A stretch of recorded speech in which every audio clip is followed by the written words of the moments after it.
एक सवाल होता है कि हम परमेश्वर की इच्छा को कैसे जानें, कैसे एक विश्वासी परमेश्वर की इच्छा को अपने जीवन में जान सकता है।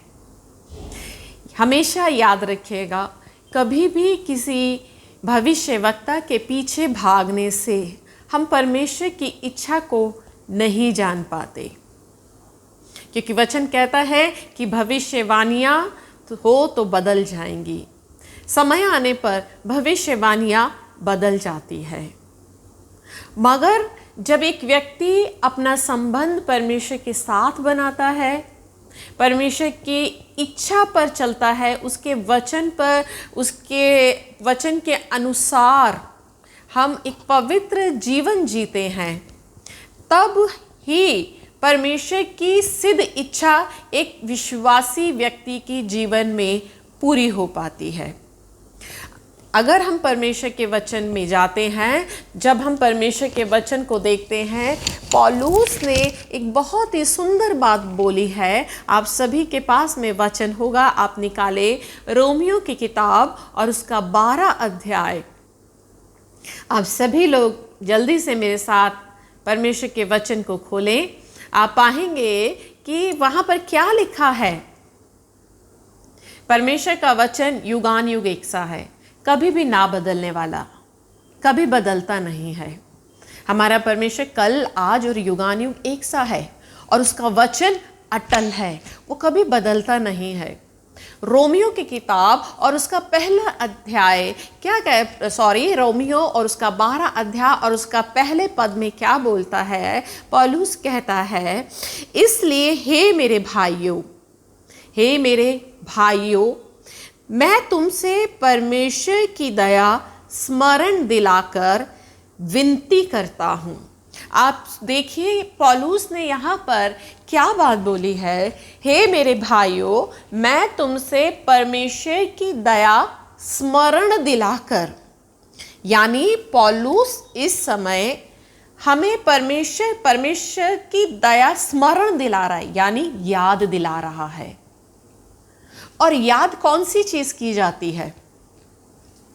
हम याद उस चीज को करते हैं जो चीज हम भूल जाते हैं। जब कोई चीज भूल जाते हैं तब उसे याद दिलाया जाता है। परमेश्वर का दास इस वचन के माध्यम से आज की कलीसिया 2023 की कलीसिया को याद दिला रहा है। मैं 2023 की कलीसिया इसलिए कह रही हूँ क्योंकि आज हम सब बहुत ज़्यादा मॉडर्न हैं। आज हम बहुत ज़्यादा फास्ट फॉरवर्ड हो चुके हैं। परमेश्वर के वचन की बातें आज की डेट में हमें वो जीवन जीना हमारे लिए मुश्किल लगता है कि हम कैसे परमेश्वर के वचन के अनुसार जिए, हम कैसे करें। इसीलिए क्योंकि कई बार हम परमेश्वर की दया को भूल जाते हैं। हम भूल जाते हैं कि हम कहाँ से आए हैं, हमारा जीवन कैसा था, हम पहले क्या थे। ये तो परमेश्वर का अनुग्रह हुआ कि उसने हम पर अपना मन लगाया, क्योंकि वचन बोलता है, मैं दिन भर अपने हाथ एक आज्ञा ना मानने वाली हठीली जाति की ओर फैलाए रहा। उसका मन तो उधर था, मगर ये तो उसने अनुग्रह किया है हम अन्य जाति लोगों पर कि अपने पुत्र की मिरास में हम लोगों को सहभागी किया है। आज हम सभी लोग प्रभु यीशु मसीह के संगी वारिस हैं। आप सोचिए कितनी सुंदर बात है हम लोगों के लिए, हम अन्य जाति लोगों के लिए, हम उन लोगों के लिए जिन्होंने सदा से एक अनाज्ञाकारिता का जीवन जिया। हमने तो परमेश्वर को कभी खोजा भी नहीं था, हमने तो कभी प्रभु को ढूंढा भी नहीं था। ये तो उस परमेश्वर का अनुग्रह हुआ कि वो हमें अपने पुत्र के उद्धार में लेकर आया। इसीलिए पौलुस क्या कह रहा है, मैं तुम्हें परमेश्वर की दया स्मरण दिला रहा हूं। आज की कलीसिया को जरूरत है परमेश्वर की दया याद करने की, क्योंकि आज हम लोग परमेश्वर की दया को भूल चुके हैं। हम भूल चुके हैं कि उसने अपने प्रिय पुत्र का बलिदान हमारे लिए किया। हम भूल चुके हैं, उस बहुमूल्य लहू की कीमत को भूल चुके हैं। हम भूल चुके हैं, उन कोड़ों की मार को भूल चुके हैं। इसीलिए पौलुस हमें याद दिलाता है कि हम परमेश्वर की दया को याद करें। वो जैसे पौलुस 11 अध्याय में, अगर आप 11 अध्याय में जाएंगे और 11 अध्याय के 19 पद से जब आप पढ़ेंगे तो वहाँ पर क्या लिखा है, अगर कोई जन पढ़ सकता है तो आप इस समय निकाल कर पढ़ें। क्या लिखा है, मैं आपके सामने पढ़ती हूँ। 11 अध्याय 19 में क्या लिखा है, फिर तू कहेगा, डालियां इसलिए तोड़ी गई कि मैं साटा जाऊं। भला वे तो अविश्वास के कारण तोड़ी गई, परंतु तू विश्वास से बना रहता है, इसीलिए अभिमानी ना हो, परंतु भय कर। क्योंकि जब परमेश्वर ने स्वाभाविक डालियां ना छोड़ी तो तुझे भी ना छोड़ेगा। इसलिए परमेश्वर की कृपा और कड़ाई को देख। जो गिर गए उन पर कड़ाई, परंतु तुझ पर कृपा। यदि तू उसमें बना रहे नहीं तो तू भी काटा जाएगा। आप सोचें, वचन क्या बता रहा है कि हम जो जंगली जलपाई थे, हम उस स्वाभाविक डाली के जलपाई चिकनाई का भागी हुए, परंतु आज हमें ज़रूरत है उस अनुग्रह को याद करने की कि परमेश्वर ने हम जंगली जलपाई को उस चिकनाई का भागी किया है। सो आज हमें अभिमान करने की ज़रूरत नहीं है, आज हमें घमंड करने की ज़रूरत नहीं है, मगर हमें परमेश्वर की दया याद करने की ज़रूरत है। इसीलिए पौलुस कह रहा है, मैं तुम्हें परमेश्वर की दया स्मरण दिलाकर ये विनती करता हूँ। इंग्लिश में लिखा है आई अर्ज यू। अर्ज यानी गिड़गिड़ाना। आज प्रभु का वचन कलीसिया के सामने गिड़गिड़ा रहा है, ये विनती कर रहा है। आज परमेश्वर का वचन हम विश्वासियों से ये गिड़गिड़ाहट के साथ विनती करता है कि तुम अपने शरीरों को जीवित, पवित्र और परमेश्वर को भाता हुआ। हम अपने शरीर को कैसा? जीवित, पवित्र और परमेश्वर को भाता हुआ। अब आप सोचेंगे कि जीवित, पवित्र और परमेश्वर को भाता हुआ, यहाँ 3 चीज़ें बोली हैं पौलुस ने। सबसे पहला नंबर आता है जीवित। जब आदम ने पाप किया, पाप के चलते मनुष्य का संबंध, मनुष्य आत्मिक रीति से मर गया, परंतु प्रभु यीशु मसीह में हम जीवन पाते हैं। प्रभु यीशु मसीह में हमारा संबंध परमेश्वर के साथ फिर से नया हो जाता है। आज हम सब मसीह लोग जीवित तो हैं, परंतु नेक्स्ट स्टेप में आता है, यदि आज हमारे अंदर जीवन है तो हमारे अंदर पवित्रता होनी चाहिए। आज कलीसियाएं जीवित तो हैं, स्वाभाविक है, कलीसियाओं में अन्य भाषा होती है, पवित्र आत्मा का काम होता है, आत्मा के वरदान चल रहे होते हैं, मगर जब बात आती है पवित्रता की, तो क्या हम पवित्र हैं? आज मसीही लोगों का जितना भी ध्यान रहता है वो सिर्फ रहता है अभिषेक पर, अनॉइंटिंग पर, वरदान पर, भविष्यवाणियों पर। पवित्रता की तरफ हमारा ध्यान नहीं जाता। पहला पत्रस में क्या बोला गया? पहला पत्रस और उसका पहला अध्याय में पत्रस ने क्या बोला है? पहला पत्रस का पहला अध्याय और उसका 14 से 16 पद में क्या बोला है? आज्ञाकारी बालकों के समान अपनी अज्ञानता के समय की पुरानी अभिलाषाओं के सदृश ना बनो, पर जैसा तुम्हारा बुलाने वाला पवित्र है, वैसे ही तुम भी अपने सारे चाल चलन में पवित्र बनो। वचन कहता है कि हम परमेश्वर का मंदिर है, हमारी देह पवित्र आत्मा का मंदिर है। सो हमें अपने आप को पवित्र बनाना है।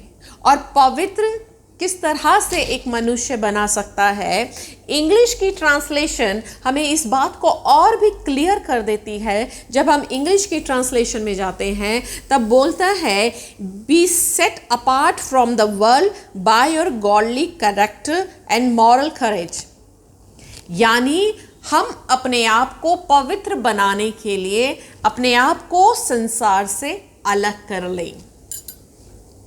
जब एक व्यक्ति मसीह यीशु में जीवन पाता है, सबसे पहला पौलुस ने बोला कि अपने शरीरों को जीवित।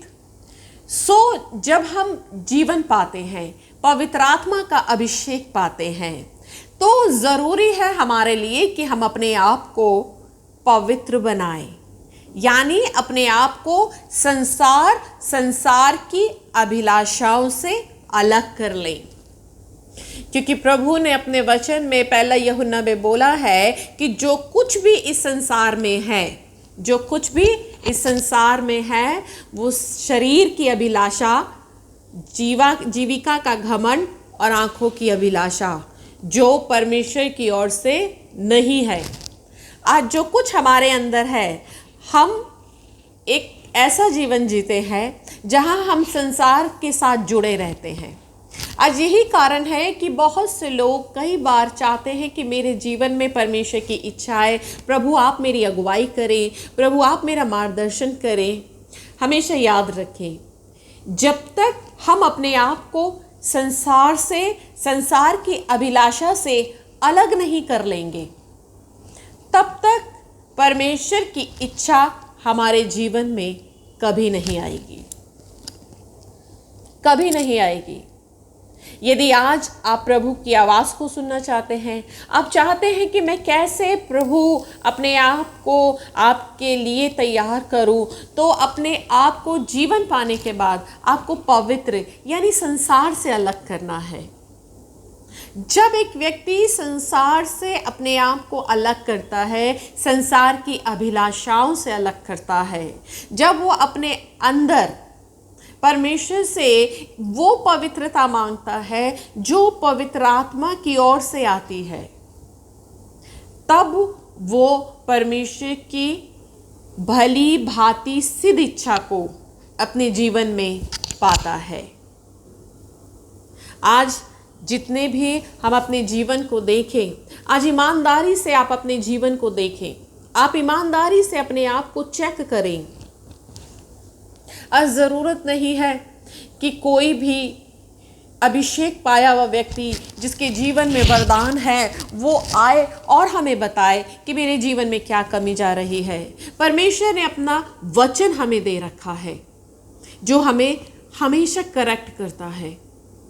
प्रभु का आत्मा आप सभी के अंदर है, परमेश्वर का आत्मा आप सबसे बातचीत करता है। आज हमने जीवन पाया है, परंतु आज सोचे कि क्या हम परमेश्वर के सामने परमेश्वर को भाता हुआ जीवन जी रहे हैं।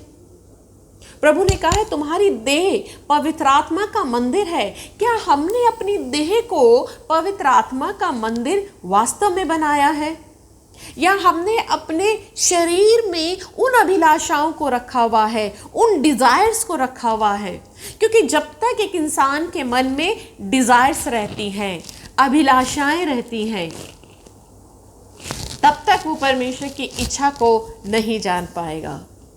आज हमारे जीवन में परमेश्वर की इच्छा इसीलिए रुक जाती है क्योंकि हम डिटरमाइंड नहीं होते।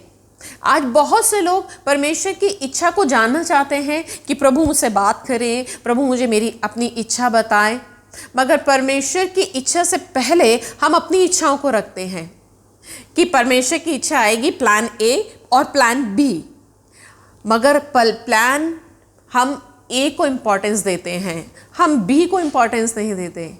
हम परमेश्वर के प्लान को बी प्लान बना देते हैं और अपने प्लान को हम प्लान ए कर देते हैं। हमेशा याद रखें, अगर वचन क्या कह रहा है, अपने आप को जीवित पवित्र यानी संसार से अलग होकर हम अपने आप को पवित्र बनाएं।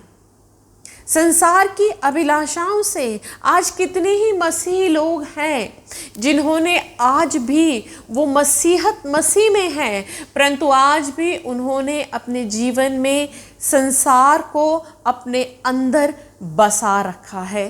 संसार की इच्छाएं उनके अंदर हैं, संसार की अभिलाषाएं उनके अंदर है। पौलुस आज इसी बात को कलीसिया को याद दिला रहा है कि हे परमेश्वर, हे भाइयों, मैं तुम्हें परमेश्वर की दया स्मरण दिला रहा हूँ। याद करो उसकी दया को कि अपने शरीर को तुम जीवित बनाओ, पवित्र बनाओ और परमेश्वर को भातावा करके बलिदान चढ़ाओ। जब हम अपने शरीर को परमेश्वर को भातावा करेंगे, आपने पुराने नियम में देखा होगा, जब भी परमेश्वर को बलिदान चढ़ाया जाता था तब परमेश्वर की आज्ञा दी थी परमेश्वर ने कि परमेश्वर को पवित्र मेमना, दोष रहित, जिसमें कोई भी दोष ना हो, वो बलिदान चढ़ाए। कोई ऐसा मेमना मत ले आना, कोई ऐसी भेड़ मत ले आना जिसमें कोई रोग हो, जिसमें कोई दोष हो। बिल्कुल पवित्र रोगी भेड़ को मत लाना। परंतु आज जब हम परमेश्वर के सामने जाते हैं तब हम अपने रोगी जीवन को लेकर जाते हैं, जिसमें दोष भरे होते हैं, जिसमें कमियां होती है, और हम कहते हैं कि प्रभु तो दयालु है, परमेश्वर तो हमें ऐसे ही एक्सेप्ट कर लेगा। डेफिनेटली वो ऐसा ही परमेश्वर है जिसने उड़ाऊ पुत्र को, उस बेटे को जो सुअरों के साथ जीवन बिता रहा था, मगर याद रखें उसने उड़ाऊ पुत्र को गले लगाकर उसके वस्त्र बदले थे। वो ऐसा परमेश्वर है। वो नहीं चाहता कि अगर हमने सुअरों में जीवन बिताया है तो हम आज भी सुअरों में ही जीवन बिताते रहें। अब हमारे वस्त्र बदले जा चुके हैं। अब वो समय है कि उसने वस्त्र बदल दिए हैं। आज हम सोचते हैं कि प्रभु तो हमें ऐसे ही ग्रहण कर लेगा, वो तो हमें जानता है। ऑब्वियसली वो आपको जानता है, वो आपकी कमियों को भी जानता है, मगर वो ये नहीं चाहता कि तुम आज भी सुअरों में बने रहो। मैंने तुम्हारे वस्त्र बदल डाले हैं, अब तुम नए हो जाओ। आगे वचन क्या कह रहा है? और पवित्र और परमेश्वर को भाता हुआ करके बलिदान चढ़ाओ और इस संसार के सदृश ना बनो। वचन कह रहा है कि इस संसार के समान नहीं बनो। इस संसार का काम क्या है? संसार में क्या है? संसार में गंदगी है। आज हम लोग क्या करते हैं? जैसा वचन बोलता है, कुत्ता अपनी उल्टी को, अपनी छाट को चाटता है, ऐसा ही बहुत से मसीह लोगों का जीवन हो जाता है। वो मसीहत में आते हैं, पुराने जीवन को छोड़ते हैं, अपने जीवन में बढ़ते हैं और फिर वापस जाते हैं, पुराना जीवन जीते हैं और फिर पुरानी जीवन की गंदगी को लेकर फिर हम परमेश्वर के पास में आते हैं, फिर प्रभु से माफ़ी मांगते हैं और फिर वापस जाते हैं। और आज हमारा यही जीवन हो रहा है। और आज हमने सारा जितना भी टोकरा होता है ना, सारा भी जितना ब्लेम होता है, हम परमेश्वर के सामने कहते हैं प्रभु तो दयालु है, प्रभु तो मेरी निर्बलताओं को जानता है। याद रखिए, परमेश्वर खेल नहीं है। परमेश्वर के पास में जब आते हैं ना, वचन में लिखा है कि संसार के सदृश ना बनो, तुम्हारे मन के नए हो जाने से। जब तुम्हारा मन नया हो गया है, अब तुम मसीह में आ चुके हो, अब तुम पुराने नहीं रहे हो। वचन में लिखा है कि परमेश्वर ने हमें निज प्रजा बनाया है। अब हम याजकों का समाज हैं। आप पहले कुछ भी रहे हो, आपका पुराना जीवन चाहे जैसा भी रहा हो, याद रखें कि अब आप याजकों का समाज हैं, परमेश्वर की निज प्रजा है, चुना हुआ वंश है, राजपदधारी लोग हैं हम। अब हमें नहीं सुहाता कि हम संसार की चाल चले। अब हमें नहीं सुहाता कि हम संसार के समान जिस मस्ती में संसार जीता है, हम उस मस्ती में जिए। अब परमेश्वर का आनंद हमारे अंदर होना चाहिए। आज बहुत से लोग मसीह में होते हैं परंतु वो संसारिक जीवन को ही जीते हैं। कई बार मैं बहुत से लोगों के स्टेटस देखती हूँ, बहुत से लोगों के इंस्टाग्राम अकाउंट देखती हूँ, वो मसीह में है। अभी बीते दिनों में खाली बैठी हुई थी, मैं ऐसे ही इंस्टाग्राम जब देखने लग गई तो मैंने एक विश्वासी बहन को देखा, वो शायद मुझे फॉलो करती हो। मैंने एक विश्वासी बहन को देखा जो चर्च में रील बना रही थी और चर्च में वो कैट वॉक कर रही थी। वो परमेश्वर का भवन है, ये हम मसीह लोग हैं, हम ये वो मसीह लोग हैं। आप ज़रा सोचें, क्या इस तरीके के लोगों को, ये वो मसीह लोग हैं जिन्होंने यीशु मसीह को उद्धारकर्ता माना है। ये वो मसीह लोग हैं जो आज शायद ऐसी कलीसिया में जाते होंगे जो पवित्र आत्मा पाई हुई कलीसिया है। आज वो ऐसी कलीसिया में जाते, हो सकता है कि वो बहन अन्य भाषा बोलती हो सकता है वो पवित्र आत्मा का अभिषेक पाई हो, परंतु वो बहन इंस्टाग्राम में उन्होंने रील डाली हुई थी जिसमें वो कैट वॉक कर रही थी। चर्च में उनकी रील में ये दिख रहा था कि एक कोने में लोग खड़े हुए हैं और वो आपस में प्रार्थना कर रहे हैं, मगर वो बहन चर्च में कैट वॉक कर रही है।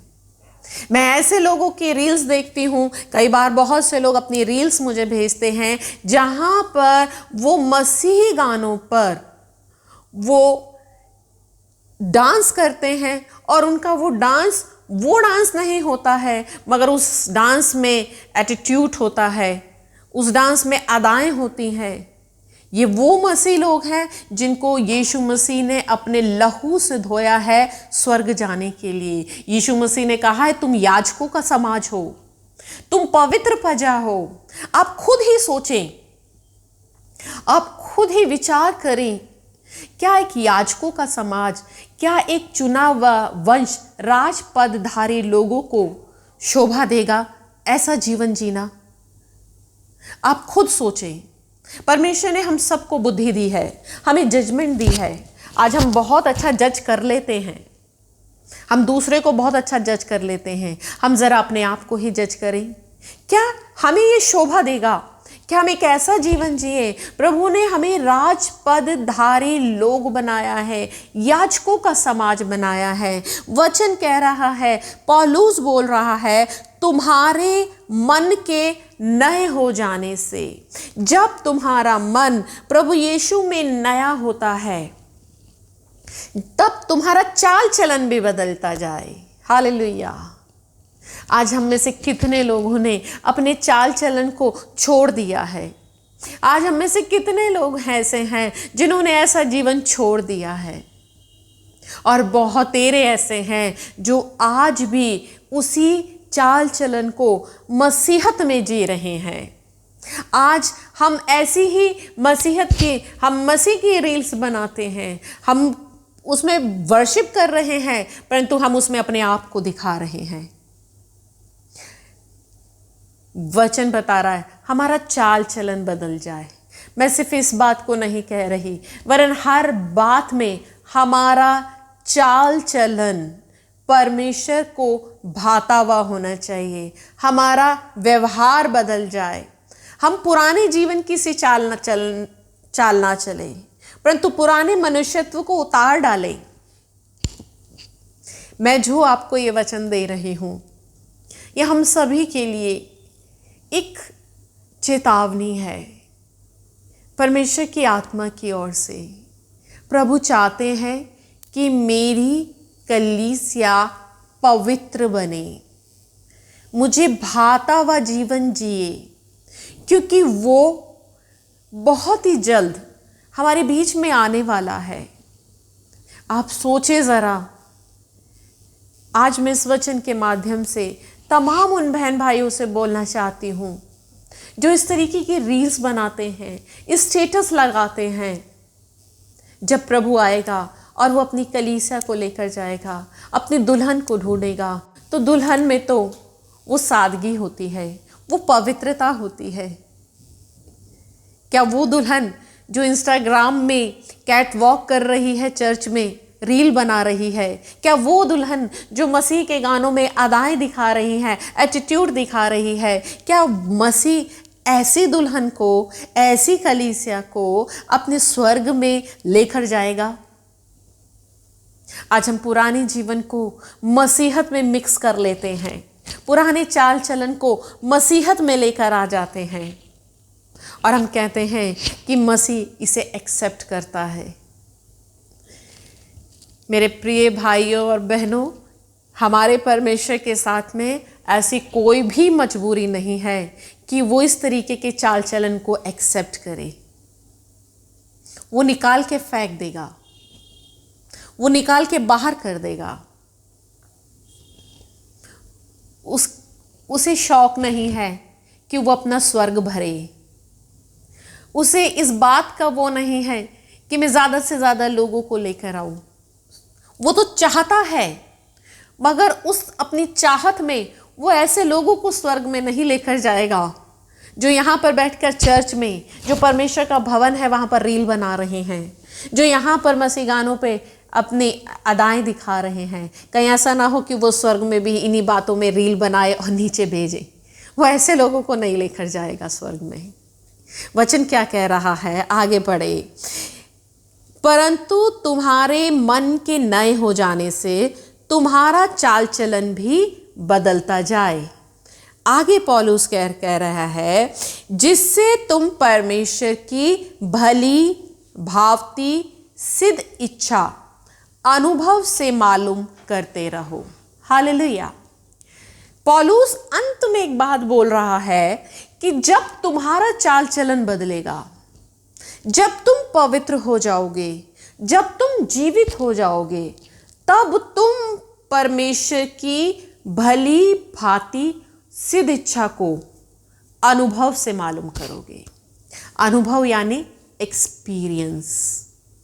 आप जब पवित्र आत्मा को एक्सपीरियंस करेंगे, जब आप परमेश्वर को एक्सपीरियंस करेंगे, जब आप उसके वचन को एक्सपीरियंस करेंगे, तब आपको किसी भविष्यवक्ता के पीछे भागने की ज़रूरत नहीं पड़ेगी। तब आपको ज़रूरत नहीं पड़ेगी कि कोई जन मेरे लिए प्रार्थना करे और मुझे प्रभु की इच्छा बताए और मुझे बताए कि मैं क्या करूं और मुझे बताए कि मैं अपने जीवन में क्या करूं, क्योंकि वचन बता रहा है जिससे तुम्हारे मन के नए हो जाने से तुम्हारा चाल चलन बदलता जाए। नेक्स्ट स्टेप में बोल रहा है, जब चाल चलन बदलेगा तब तुम परमेश्वर की भली भांति सिद्ध इच्छा को आप अनुभव से मालूम करेंगे। तब आप एक्सपीरियंस करेंगे, आप एक्सपीरियंस करेंगे पवित्र आत्मा को। आपको किसी परमेश्वर के दास दासी को कॉल करने की जरूरत नहीं पड़ेगी। आपको जरूरत नहीं पड़ेगी कि कोई मेरे लिए प्रार्थना आए, क्योंकि आपके जीवन में एक्सपीरियंस होगा वचन का, आपके जीवन में पवित्र आत्मा का एक्सपीरियंस होगा। आपको पता होगा कि आज मेरा जीवन कहाँ है। आप एक पवित्र जीवन, संसार से अलग किया हुआ जीवन जिएंगे। आप सभी हनोक को जानते होंगे, जो 365 साल की आयु में, 360 साल की आयु के लगभग वो स्वर्ग में जीवित उठा लिया गया। जब हम हनोक के जीवन के बारे में पढ़ते हैं, हनोक को पता था कि वो समय आ रहा है कि मैं देह सहित स्वर्ग में उठाया जाऊंगा। हनोक को पता था। वो पता कैसे चल गया? क्योंकि हनोक ने एक ऐसा जीवन जिया था, संसार से अलग होकर उसने एक लंबा समय परमेश्वर के साथ में बिताया था। उस समय के संसार जैसा आज का संसार है, आप ये सोचेंगे हमारे लिए आज के संसार से अलग होना तो बहुत मुश्किल बात है। हम जॉब पर जाते हैं, हमारा परिवार है, हमारी रिश्तेदारी है।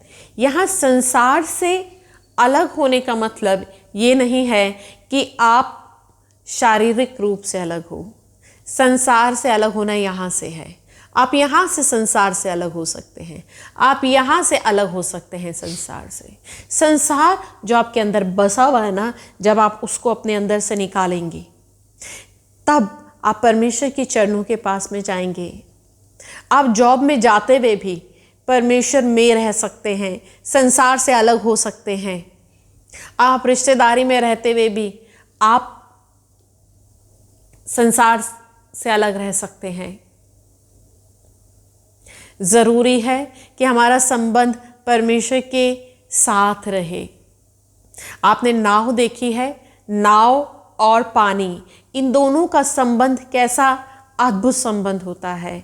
नाव जिंदगी भर पानी में रहती है, पानी में रहती है, तो भी वो कभी भी ये अलाउ नहीं करती कि पानी उसके अंदर आए, क्योंकि उसे पता है कि जिस दिन पानी मेरे अंदर आएगा मैं डूब जाऊंगी। पानी कभी उसके अंदर नहीं आता। नाव और पानी जीवन भर साथ साथ रहते हैं, साथ साथ चलते हैं। इसीलिए हमें भी परमेश्वर के साथ साथ चलना है, संसार के साथ चलना है, परमेश्वर के साथ चलना है, मगर कभी भी संसार को ये अलाउ नहीं करना कि संसार हमारे अंदर आ जाए, क्योंकि जिस दिन एक संसार विश्वासी के अंदर आ जाता है, विश्वासी का जीवन डूब जाता है। एक मुझे वचन में एक चीज़ बहुत अच्छी लगती है कि प्रभु यीशु मसीह विश्वासियों को मछली की तुलना देते हैं। परमेश्वर का वचन विश्वासी को मछली बताते हैं। आपको पता है मछली क्यों बताते हैं? मछली का जीवन कैसा होता है? मछली का जो जीवन होता है, जिंदगी भर वो पानी के अंदर रहती है। एक छोटी सी पोयम हम बचपन में कहते थे, मछली जल की रानी है, जीवन उसका पानी है, हाथ लगाओ डर जाएगी, बाहर निकालो मर जाएगी। मछली की जिंदगी पानी के अंदर होती है। वो बाहर निकलती है चंद क्षणों के लिए, कुछ मिनट्स, कुछ सेकंड्स के लिए, कुछ मिनटों के लिए बाहर निकलती है, हवा लेने के लिए, सांस लेने के लिए, और वो फिर पानी में चली जाती है। पानी में ही जीती, पानी में ही अंडे देती, पानी में ही उसके बच्चे होते हैं, खाती ही पानी में है, सब कुछ पानी में करती है। अपनी ज़रूरत के लिए बाहर आती है और ज़रूरत पूरी होती है, पानी में चली जाती है। यही विश्वासी का जीवन होता है। पानी पवित्र आत्मा की भरपूरी है। विश्वासी को ज़रूरत है कि वो संसार में तो जाए, मगर संसार से वापस आ जाए अपनी ज़रूरत को पूरी करके, संसार में ही ना रहे। जब हम परमेश्वर के साथ समय बिताएंगे, जब हम परमेश्वर के लिए पवित्र बनेंगे, जब हम स्मरण करेंगे परमेश्वर की दया को, आज की कलीसिया को, आज हम मॉडर्न लोगों को, आज हम जो मॉडर्न लोग हैं, पढ़े लिखे हैं, बुद्धिजीव हैं, इंटेलिजेंट लोग हैं, आज हमें ज़रूरत है कि हम परमेश्वर की दया को स्मरण करें, याद करें कि उसने हमें कहाँ से बुलाया है। हम अंधकार में थे, हम पापों में डूबे में थे, हमारा जीवन वो था जहाँ हम सुअरों की फलें खाते थे, सुअरों के साथ भोजन करते थे, मगर उसने हमें अपने में बुलाया है और हमें राजपदधारी लोग बना दिया है। अब हम जीवित कलीसिया हैं। हम पहले मरे हुए थे, मगर अब हम पवित्र आत्मा पाए हुए हैं। अब ज़रूरी है कि हम पवित्र बन जाएं। हमने जीवन तो पा लिया, अब हम पवित्र बन जाएं, और जब हम पवित्र बनेंगे तब हम परमेश्वर की इच्छा को जानेंगे, तब हमारा मन नया होगा, तब हमारा चाल चलन बदलेगा। क्योंकि जब तक हम पवित्र नहीं होंगे, हमारा मन नया नहीं होगा, हमारा चाल चलन नहीं बदलेगा, तब तक हम परमेश्वर की इच्छा को अनुभव से मालूम नहीं कर सकेंगे। बहुत से लोग नए नए होते हैं, विश्वास में नए नए आते हैं, और नए नए होकर ही वो एकदम से कुछ ही दिनों में सेवा को शुरू कर देते। उनके जीवन में अनुभव नहीं होता है, उन्होंने पवित्र आत्मा को अनुभव नहीं किया। उन्होंने किसी अन्य पास्टर को देखा, अन्य प्रचारक को देखा कि उनके हाथ रखने से चंगाइयाँ होती है, उनके हाथ रखने से बीमारी भाग जाती है। उन्होंने चर्च खोल लिया, उनके घर में भीड़ आ रही है। उनके जीवन में अनुभव नहीं है। अनुभव इसलिए नहीं है क्योंकि वो उन स्टेजेस से नहीं गुजरे हैं जिसे पौलुस बता रहा है। हमारे पौलुस ने तमाम स्टेजेस दी है कि पहले सबसे ज़रूरी है कि कलीसिया परमेश्वर की दया को स्मरण करे। ज़रूरी है कि वो अपने शरीर को जीवित, नंबर 3 पवित्र, नंबर 4, परमेश्वर को भाता हुआ करके बलिदान चढ़ाए। और नंबर 5 में कि वो अपने आप को संसार से अलग कर ले। और नंबर 6 में है कि वो अपने चाल चलन को बदल ले। याद रखें, एक एक स्टेप है, एकदम से सब कुछ नहीं हो जाएगा। और नंबर 7 में आप अनुभव से परमेश्वर की इच्छा को जान पाएंगे। परमेश्वर आपके लिए एक्सपीरियंस हो जाएगा, आप फील करेंगे, आप अनुभव करेंगे पवित्र आत्मा को, आप पवित्र आत्मा की संगति को अनुभव करेंगे और परमेश्वर आपको अपने में इस्तेमाल करेगा, अपनी सेवा में इस्तेमाल करेगा। परमेश्वर ने जो योजनाएं आपसे रखी है, उन तमाम योजनाओं को, तमाम बातों को वो आपके जीवन में पूरा करेगा। परमेश्वर इस वचन के द्वारा आप सभी लोगों को आशीष दे।